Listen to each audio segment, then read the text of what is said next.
Assalamualaikum warahmatullahi wabarakatuh. Salam sejahtera untuk kita semua. Berjumpa lagi dengan Bapak Bulan Fitri Oktaviansa. Hari ini kita akan membahas materi biologi lintas minat kelas 11 IPS mengenai sistem peredaran darah, atau nama lainnya adalah sistem sirkulasi, oleh sekolah SMA Setiabudi sekalian. Baik, penjelasannya silahkan simak. Yang pertama, adapun kompetensi dasarnya menganalisis hubungan antara struktur jaringan penyusun organ pada sistem sirkulasi dan mengaitkannya dengan bioproses sehingga dapat menjelaskan mekanisme peredaran darah serta gangguan fungsi yang mungkin terjadi pada sistem sirkulasi manusia. Melalui studi literatur mengamalkan perjalanan sirkulasi. Adapun tujuan pembelajarannya, yang pertama, studi dapat mendeskripsikan struktur jaringan penyusun organ pada sistem sirkulasi, menjelaskan mekanisme peredaran darah, serta menjelaskan gangguan fungsi yang mungkin terjadi pada sistem sirkulasi manusia. Pertama, materi yang perlu Pak jelaskan di sini yaitu sistem peredaran darah. Ya, ada beberapa materi yang akan kita jelaskan, silahkan simak ya video ini. Yang pertama, sistem peredaran darah itu melibatkan itu adanya darah atau komponen darah, adanya alat peredaran darah, serta keanehan yang terjadi pada sistem peredaran darah. Pertama yang kita bahas itu darah. Mungkin ada yang tahu ya, darah itu warnanya umumnya adalah warnanya merah ya.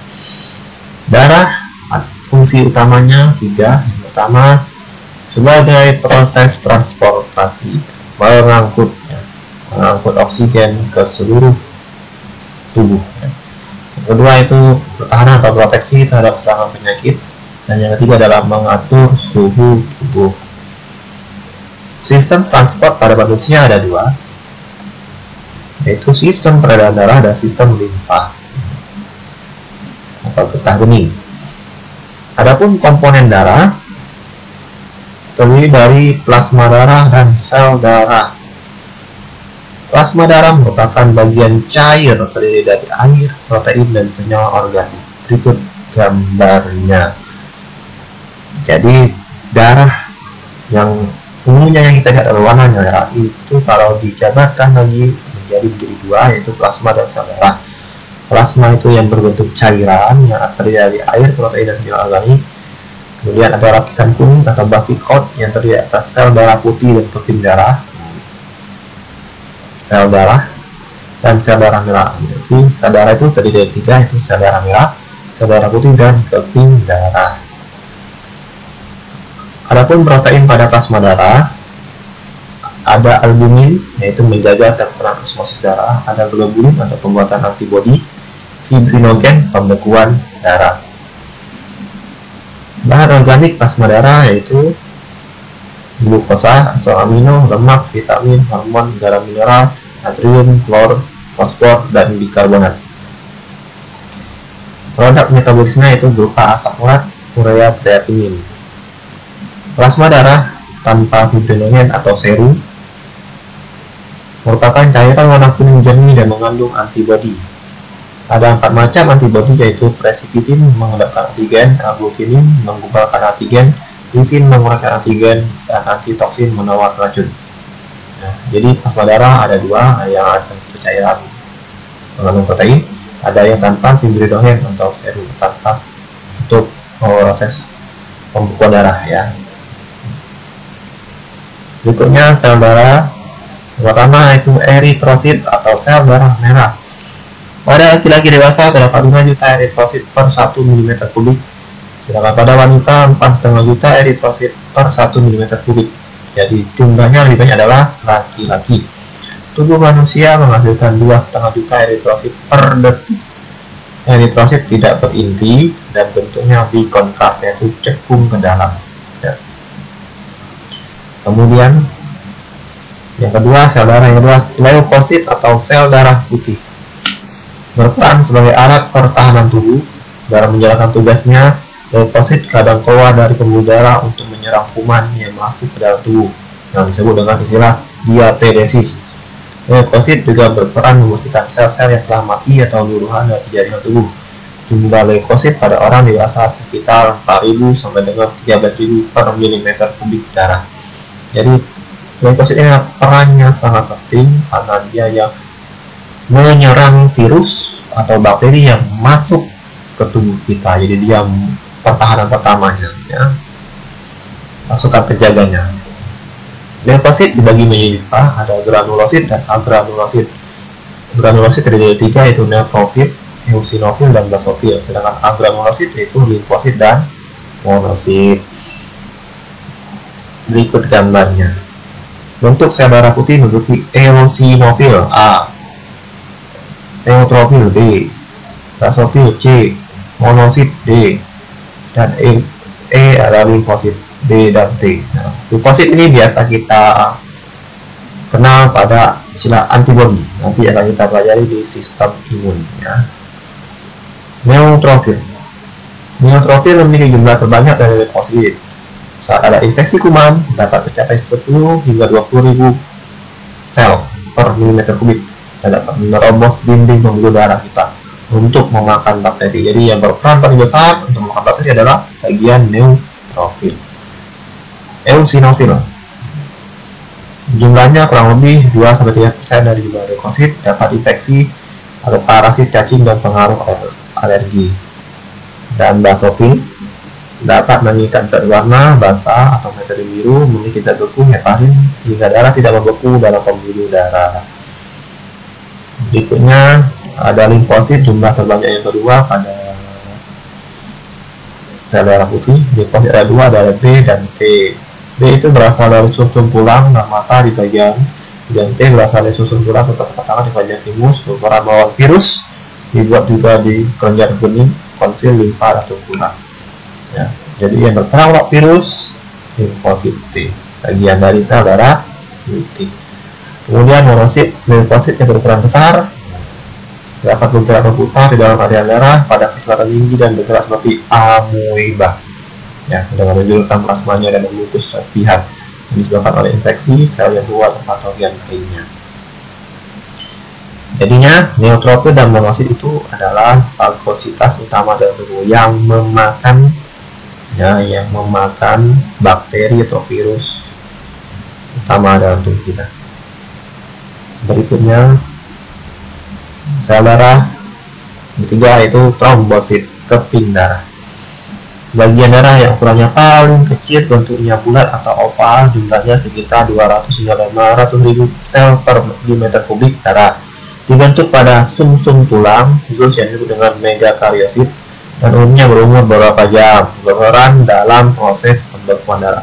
Jadi kalau ditanya sel darah yang berperan dalam proses pembekuan darah adalah trombosit atau keping darah. Sedangkan sel darah yang berperan dalam melawan penyakit dan penyakit yaitu leukosit, ya, menghasilkan oksigen, banyak oksigen, yaitu eritrosit atau sel darah merah. Berikut proses pembekuan darah pada tubuh kita. Mungkin anak-anak pernah mengalami namanya luka, ya, baik di tangan, di kaki, atau bagian tubuh lainnya. Luka yang kita lihat darahnya keluar dari tubuh kita, kemudian beberapa saat kemudian akan mengalami pengeringan atau pembekuan. Jadi ada prosesnya, mohon dilihat ini. Jadi jaringan rusak atau luka, ya, entah terkena benda tajam atau sayatannya, kemudian akan mengeluarkan namanya enzim. Ya. Enzimnya berupa tromboplastin, kemudian membentuk protrombin, kemudian membentuk namanya menghasilkan ion kalsium Ca2+, ya. Kemudian dan vitamin K menghasilkan trombin, kemudian fibrinogen benang-benang, kemudian menghasilkan fibrin. Ya, jadi proses pembekuan darah ini yang pertama jaringan rusak luka mengeluarkan enzim bentuk tromboplastin. Tromboplastin ini membentuk namanya protrombin. Protrombin ini menghasilkan ion C, kalsium dan vitamin K. Vitamin K ini didapatkan dari sayur-sayuran yang kita konsumsi, ya. Kemudian membentuk trombin, enzim trombin, ya. Enzim trombin ini akan membentuk benang-benang fibrinogen untuk menutup jaringan yang rusak tadi, sehingga dengan rusak tadi menghasilkan benang-benang fibrin yang halus, sehingga darah yang keluar akan menjadi beku dan tidak keluar secara mulus, ya. Berikutnya golongan darah. Menurut Carl Landsteiner, darah pada manusia dibagi menjadi 4 berdasarkan keberadaan agglutinogen dan agglutininnya.